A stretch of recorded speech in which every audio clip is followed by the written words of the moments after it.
room. And then this is on. I would shut this off after I've done the, let's see. Nope. Lefty loosey, righty tighty. I guess it was off. Nah, I think it was open. You're Yeah, closing, you closing it. Yeah. It's a long-winded. Yeah. I don't think it's closing. It should be closed by now. Say, yeah, it might So not that thing's work. not functioning right. Uh-huh. So, you know, we just got. We gotta keep an eye on that guy because he can't really tell if that one's. It's still got something in it a little bit. Well, we just drained this yesterday, Oh, wow. so that is the cold line. That's the main line coming in, That's going out. and these are hot. So, you know, this is covered up, so that's good. And again, we'll check over here and make sure everything's. Leave my phone upstairs. I must have. And then we find the gas meter, so we're going to take a picture of that. We're going to get the reading on that. Here's your reading, and the gas company, Baltimore Gas. BG. So those are items that go on the hipper. Okay, so if you're using proven, it doesn't give you a place on that hipper to put the meter reading, and the gas, other than section 18, which is the notes. So when you're walking around doing your inspections, use your notepad and write down BG, write down that reading. So when you get down to section 18, you write all that information in there. BG gas, meter number, meter reading.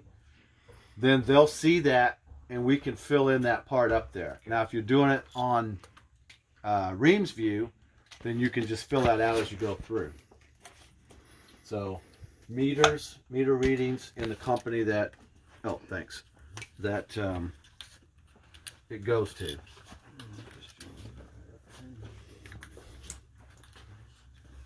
So we got power, we got lines. I'm checking for any kind of wires, anything missing. We talked about that, and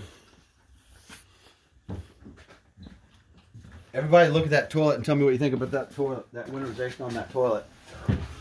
Somebody pissing. Well, I think that's somebody used it. Yeah, it's been used. So that is antifreeze is pink.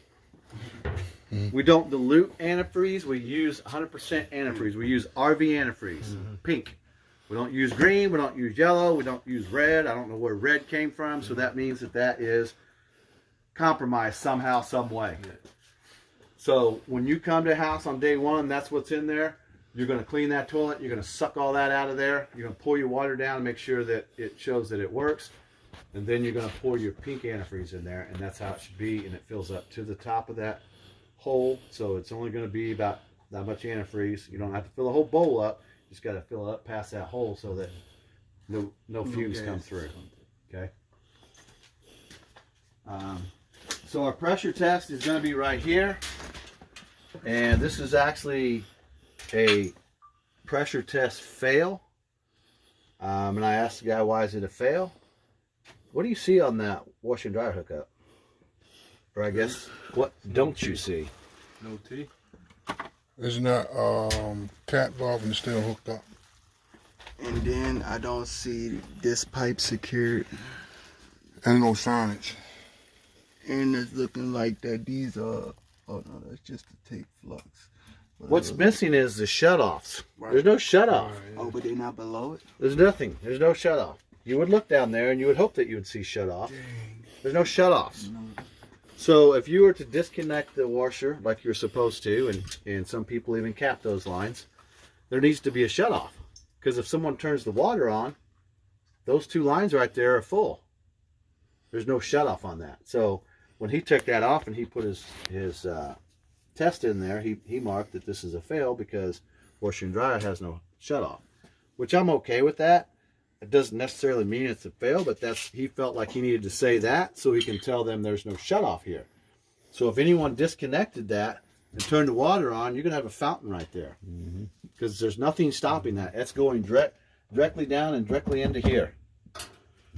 So But that's where you would take your compressor and hook up into for your air testing, which we'll do here shortly.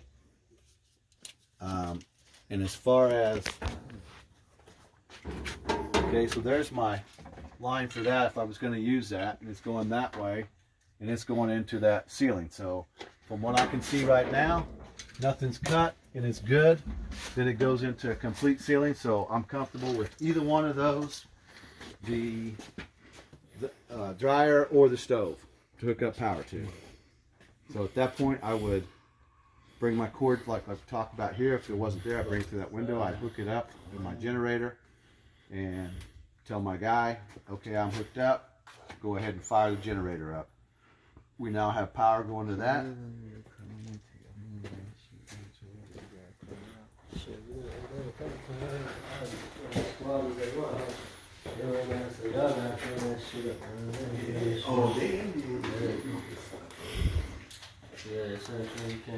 So, give me a little light there. Here's these screws here. Now we have power here, so we need to be 100% cautious and safe. But we need to be 100% cautious or safe, period, taking this off, because we don't know if there's power here or not. Anybody see anything very odd and strange and not the code to this? Yeah, that water line is right there. Right? How is that even possible? Why would that even be right? How is that even possible? I don't know, but it is there. All right. So, we're going to come here, we're going to inspect everything, so everything looks good, everything looks connected, and here's my main coming in. So I can't get anything here, and here's the dryer, and I'm going to say this is probably the stove. It's going that way, and it's the same type of wire, so I feel comfortable that it's coming in and it's going to this. And now I can see that this is 100% hot. That's crazy. It's crazy, man. I did electric work. That's Me crazy. too. I wear a problem. So I would say I have power here. Now, here's where I'm really going to test is the two lugs that are coming in. This is the main. Each one of these produce 110 volts. 110, 110. Together they make 220. This is going down, and the way these bars are set up is a zigzag back and forth. Okay, so this guy hits here, and then here, and then here, and then here, and then here, and then here, and then here. Same thing with this one. It zigzags back and forth. So when you put a double pull breaker in, this guy goes down and hits this side. This guy goes down and hits this side, giving you the 220 for this breaker, which does the dryer, the stove, the refrigerator. So we have a stove, a dryer, and a AC unit. Okay, so here's the dryer, here's the stove, and this is the AC unit.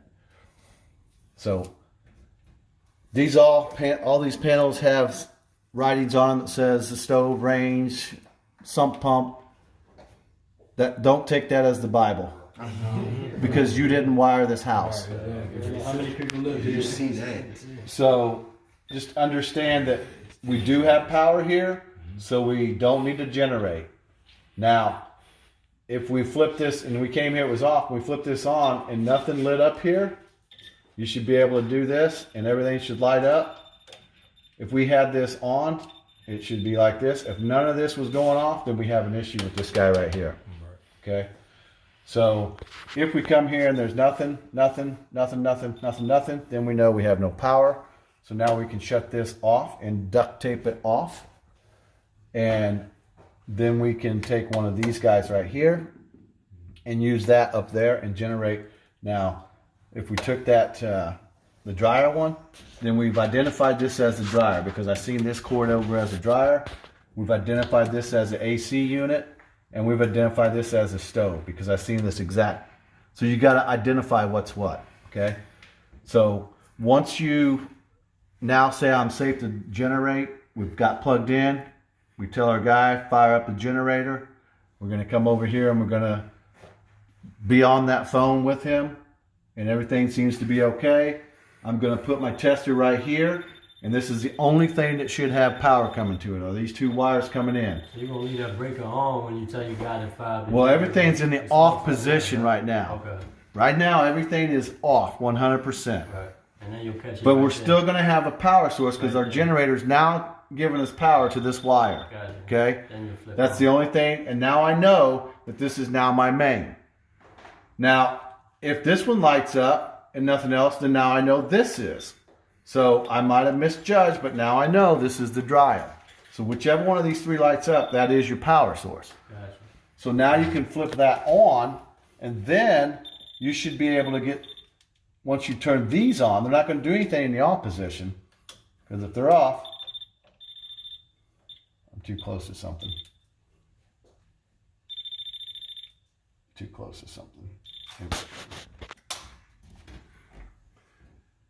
These will tell you that it's generating this. Okay?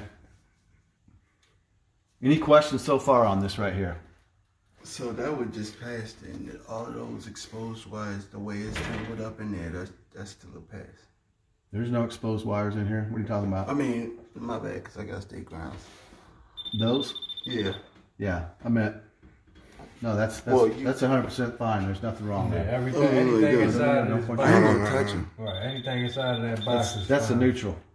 That's a Yeah, neutral. alright. That's Just, fine. just as long as that box got a cover. No, So no, what yeah. about the Is water line everything- is- coming in up there? Everything is That's worked that's up that's here. that's unusual right there. You ain't gonna see You that wouldn't all. even right. touch it. No, or you turn would it. never No. see that That's anywhere. a- Yeah, This is I've probably- never seen it before. That's this what is I'm probably- at. What are you talking about? Don't go down. The main motor valve. The water? Yeah. Is No, that that's. a main? I don't know. It's insane. It's going out. It might be the spigot outside over there, but I've never seen it. it's not code. I can tell you that. Yeah, But we don't care about that because we're not Right, looking we're at not this. here. We're looking to get power into here. Understood. But that we do care about that if there's anything that's leaking or anything that goes on here because that will cause some major issues right here. This whole house will be done. So, but to generate power, we've got our source. We found everything. Everything's good. We get the generator on. Now we can turn all these 110s on. We can turn these on. In this box, we can turn everything on except for I wouldn't turn on the stove or the AC unit because we're going through the dryer. I would leave those off. But now you can turn all these on and you can go through the house and you can flip some lights on and start doing your testing. Okay. So once you've got all your testing done, then you can come back and shut these off and then you can go turn the AC on, the furnace on. And this is a gas furnace, so probably one of these guys are going to be the furnace. Sometimes the electric furnaces will be the 220. So now, let's say that there was no stove or no dryer here. These weren't here. The only thing that was here is this guy right here, the AC unit. Can we still test this panel? Yes. We can because we have a 220 source right here.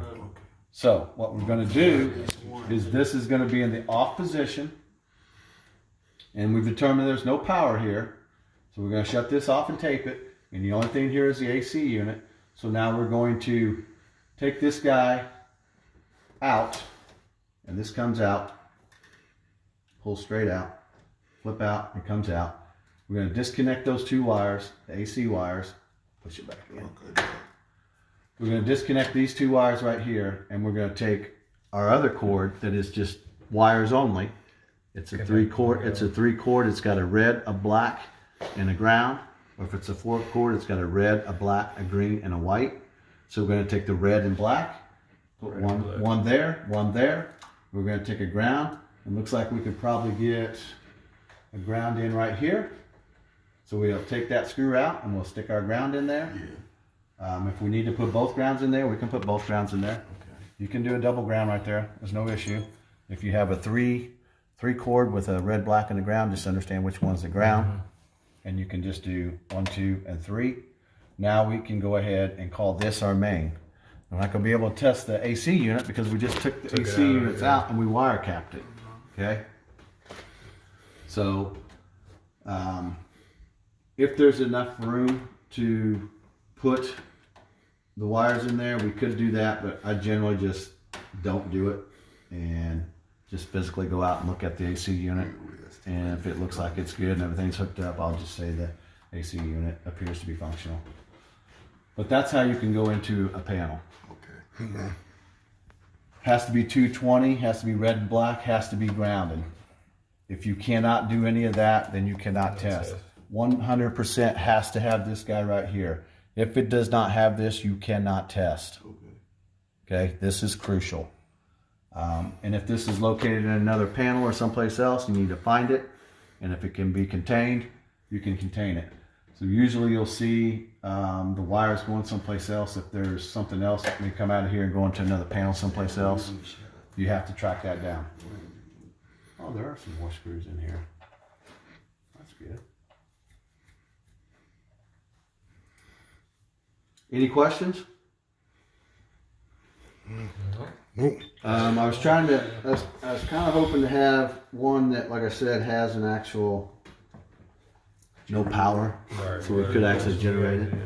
But that's not the case. But like I said, your first one's going to be with Daryl anyway, even if there's power there. And you know, once we get you on board as far as doing hippers and initials, if you have any questions while you're on site, you can call me, FaceTime me.